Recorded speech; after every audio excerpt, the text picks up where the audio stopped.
Once upon a time in the year 1066, the land of England faced a tumultuous period known as the Norman Conquest. At the heart of this historical drama was William the Conqueror, a formidable leader from Normandy who sought to claim the English crown for himself. The stage was set when the sitting king, Harold II, found himself in a precarious position. Having ascended to the throne on January 6, 1066, his rule was immediately challenged by two other claimants, both skilled military leaders with dangerous ambitions. William, the Duke of Normandy, based his claim on a familial connection to Harold's predecessor, Edward the Confessor. William argued that Edward, without a direct heir, had promised him the throne. Despite this alleged promise, on his deathbed, Edward chose Harold, a powerful figure from the Godwine family and a renowned military commander, as his successor. The Normans further contended that Harold had visited Normandy in 1064, where he was captured by Count Guy of Ponthieu and handed over to William. Supposedly, in exchange for his release, Harold pledged to become William's vassal and paved the way for a Norman invasion.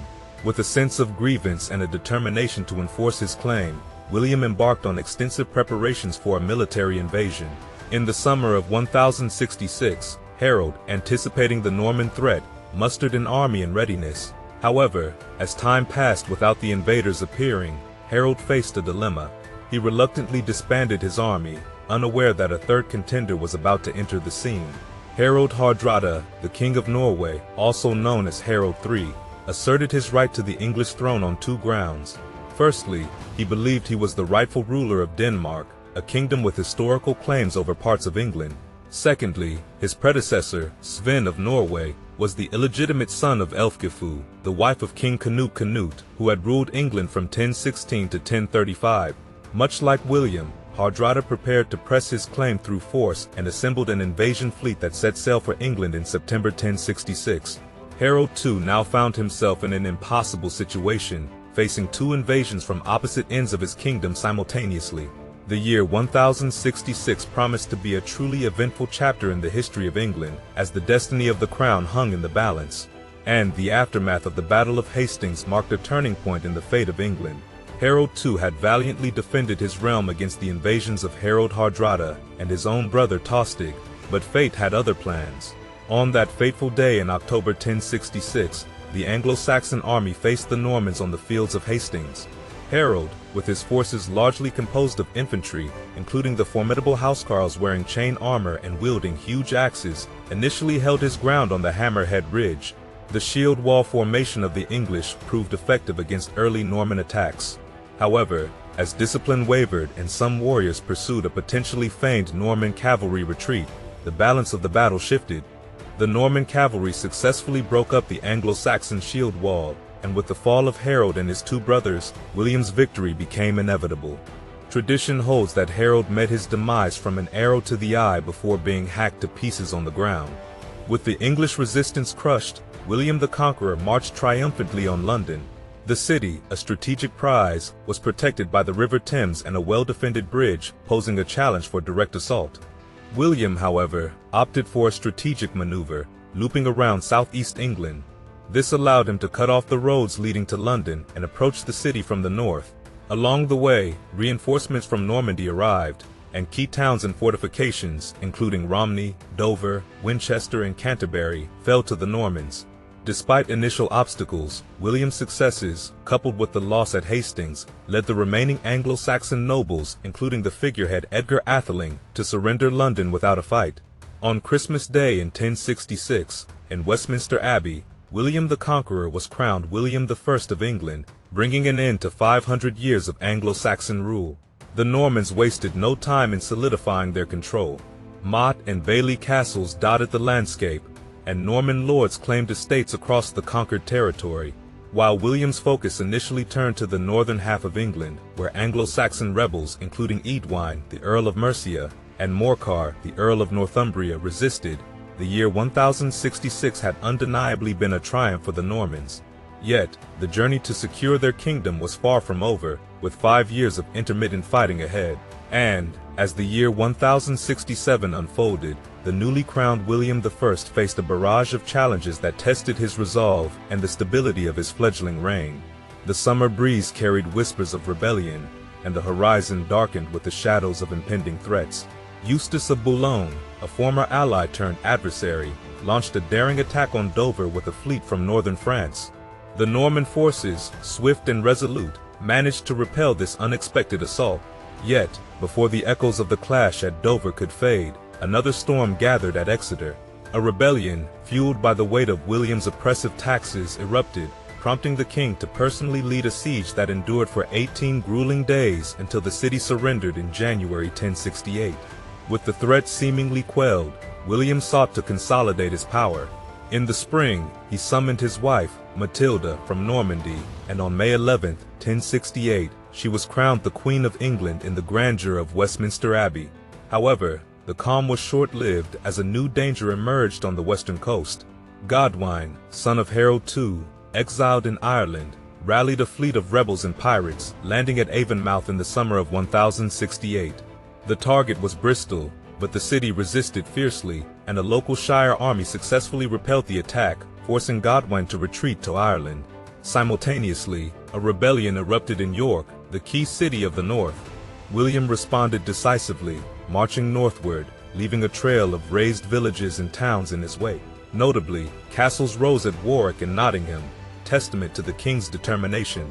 The rebels, led by Edgar Atheling, sought restoration of lost lands since Hastings and clamored for Edgar as their king. However, the ruthless advance of William's forces compelled York to surrender upon the Normans' arrival, a stark reminder of the king's authority. Yet, peace remained elusive.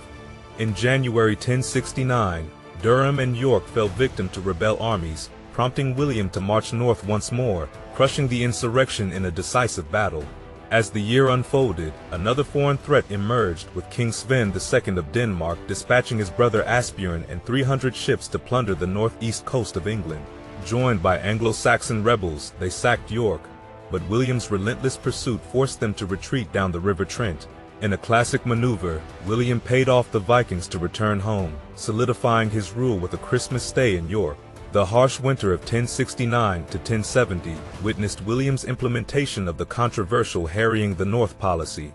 This scorched earth tactic involved devastating measures, including burning livestock, crops, and farming equipment, creating a desolate landscape to thwart future rebellions. Though the strategy incurred a heavy toll, with many lives lost and a devastating famine, it proved effective in securing the northern half of the kingdom. However, as winter's grip lessened, a final threat loomed in the south for King William I.